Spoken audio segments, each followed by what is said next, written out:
Je commence donc par l'équipage RTL, une personne sur deux, Philippe Remakers, pendant que Thierry tourne à l'autre bout de l'Inde.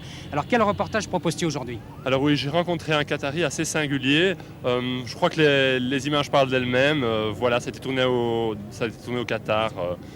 C'est un film qui s'appelle Game Over. Lancement très court par Philippe Remakers aujourd'hui. Sujet proposé par RTL, Game Over.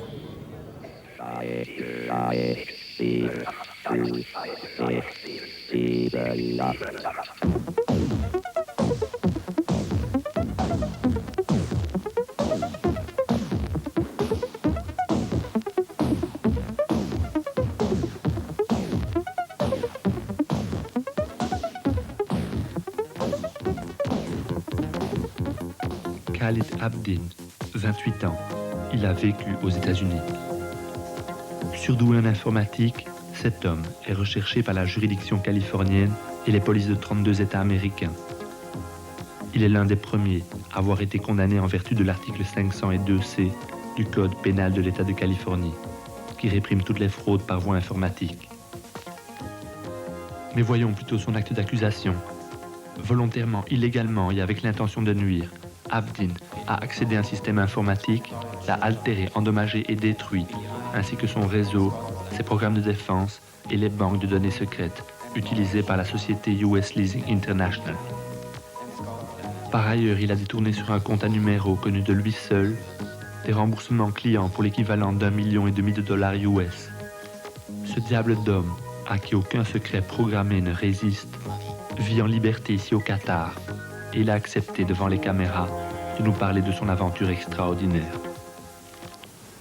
J'ai commencé à travailler sur les ordinateurs en 1977 à Silicon Valley.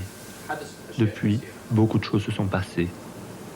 Un jour que je m'amusais avec mon ordinateur à réduire mes notes de téléphone à quelques dollars symboliques, un agent des télécommunications plus perspicace que les autres a refait mon total et il s'est aperçu qu'en 3 mois, je les avais escroqués pour plus de 4000 dollars.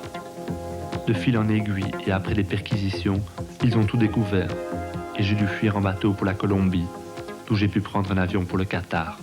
Ici au Qatar, la justice est beaucoup plus tolérante. Khalid s'occupe des programmes informatiques des compagnies de pétrole et de dessalination et son génie lui rapporte près de 12 000 dollars US par mois. Vous considère-t-on aux États-Unis comme une des figures les plus étonnantes du grand jeu? Oui, avec une dizaine d'autres, je suis considéré comme étant un des maîtres du grand jeu. Beaucoup d'entre eux sont en prison. Le grand jeu a été inventé par une crème surdouée de l'informatique. Il a sa hiérarchie, sa partie de légende, son aristocratie. Il consiste à pénétrer les programmes les mieux cadenassés, à partir d'un terminal minable à 5 sous.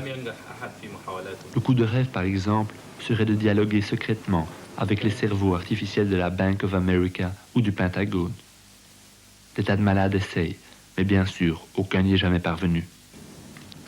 Depuis l'arrivée de Khalid à Doha, le package de software existant a évolué 2 à 3 fois plus vite. Ses connaissances et ses conseils ont été d'une aide incommensurable. Croyez-vous qu'un jour des robots pourront supplanter les hommes? Je pense que les robots ne pourront jamais inventer. La créativité, l'imagination, l'inventivité sont des qualités propres à l'homme, que l'homme ne pourra jamais enseigner aux machines.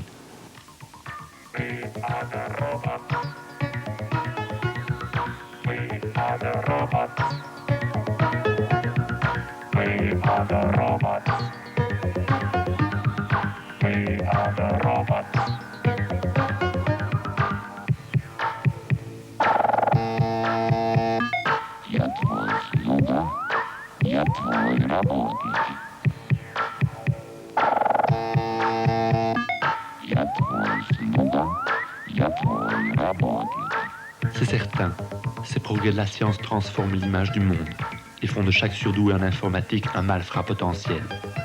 Mais ils ne rendent pas pour autant les humains plus robots.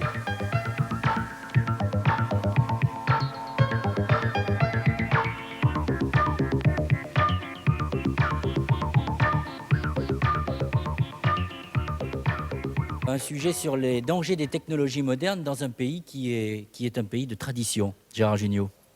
Moi, je trouve que le film est très intéressant. En plus, il fait un petit peu la part là, de votre querelle entre fiction et documentaire. Je trouve que c'est un documentaire qui débouche sur des fictions qu'on peut imaginer.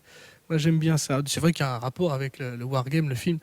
Je crois que c'est un départ de tas de scénarios très contemporains. Oui, cet homme qui est le héros du sujet de RTL Télévision serait emprisonné dans notre pays alors que là-bas, on lui fait des ponts d'or. Oui, je sais pas, ça, c'est un problème légal dans lequel je ne rentrerai pas. Non, ce qui est drôle, c'est de voir que les Arabes ont inventé l'algèbre et qu'ils reviennent à être des mecs très forts en informatique aussi. Bien, c'est de chiffres dont nous allons parler maintenant avec la notation du jury qui commence par José Sacré pour RMC, Pour TMC. pour TMC. 8, 5, 5, 4, 9, ce qui fait un total de 31. J'ai beaucoup aimé votre sujet, Philippe, c'est du très très bon boulot et j'ai bien aimé en particulier l'idée de montage, de mélanger les plans d'architecture moderne du Qatar et les plans de microprocesseurs. Bravo. Vincent Philippe pour la Suisse romande, puisque Sophie Eke ne vote pas représentant RTL Télévision. Alors mes notes 8, 5, 5, 3, 9, un total de 30. Une petite réserve technique, je trouve que le commentaire est un tout petit peu chargé. Ceci dit, je trouve que ce sujet est plein d'humour. Ce type venant du tiers-monde, qui est formé dans le sein des seins de la technologie occidentale et qui la prend à son piège, je trouve ça vraiment très amusant. Jean-Louis Boudou pour SRC. Excusez-moi, les gens savent à quoi correspondent toutes ces notes? Parce que moi, je ne suis pas sûr. Oui, on leur a expliqué déjà. Pas à moi. Depuis la semaine dernière, mais comme vous ne notez pas, ça ne vous concerne pas beaucoup. Non, mais c'est pour comprendre, c'est juste pour comprendre. Pourquoi 8-5, on se croirait au patin à glace? Il y a 6 critères. Il y a 6 critères d'appréciation, un petit peu comme le patin à glace, d'ailleurs, en fonction de la qualité du sujet, du choix du sujet, de la qualité des images et du son notamment. Et c'est à partir de tous ces critères que l'on obtient la note globale. Très bien. Alors, non, mais... Voilà, vous avez compris, Gérard? Oui, mais je ne fais pas d'informatique, c'est pour ça que... Vous faites du cinéma, vous. Alors Jean-Louis. Ça donne 7, 5, 5, 5, 9, ce qui fait un total de 31 points. Ce qui me fascine dans le film que vous avez fait, c'est pas seulement le choix du sujet, parce qu'il y a d'autres sujets qui vont suivre qui sont aussi intéressants. C'est surtout la forme, c'est-à-dire le rythme, comment c'est aéré, que c'est clair, ça va droit au but, c'est bien ficelé. Et ça, je pense que c'est la force du reportage. Bruno Albin, Antenne 2. Bon, moi, je vais aider un peu Gérard Jugnot. Alors, pour le choix du sujet... C'est lui le méchant. C'est lui le méchant, oui, alors il est méchant. Mais il s'est nettement radouci depuis quelques émissions. Oui, puis alors vous allez voir. Là, pour le choix du sujet, 8. Pour le traitement du sujet, 5. Oui, lui dit à quoi ça Pour correspond. la qualité, c'est pour vous. Merci. Pour la qualité de l'image, 5. Pour le son et le commentaire, 5. Et pour l'appréciation personnelle, 9. Ce qui donne un total de 32. Je ne dirai qu'une seule chose. Bravo. Ah bah oui. 124 points. 124 points, Philippe. Qu'est-ce que tu en penses? Alors, je crois que ce sont d'excellentes notes. Oui. Bien sûr, les mauvaises communications ici font que vous n'avez pas pu me poser les questions qui seraient les questions tout à fait valables. Alors, je vous donne une petite indication. Ce personnage n'est pas un personnage réel, puis c'est en général toujours la question que vous posez. C'est un personnage qui était tout à fait inventé. Ah bon? Ah ça c'est formidable parce qu'on y a cru là. Eh bien, c'était Mais tellement... si vous y avez cru, tant mieux, ça me plaît beaucoup. Mais on ne sait pas, nous, surtout que le Qatari, il n'est pas vraiment Qatari, il est égyptien, puis il est déguisé en Qatari, mais je trouvais que c'était assez amusant d'inventer ce personnage. L'effet est encore meilleur en tout cas. Bravo, c'était un très bon effet. Ce que je disais était très donc juste, c'est qu'on était entre le documentaire et la fiction.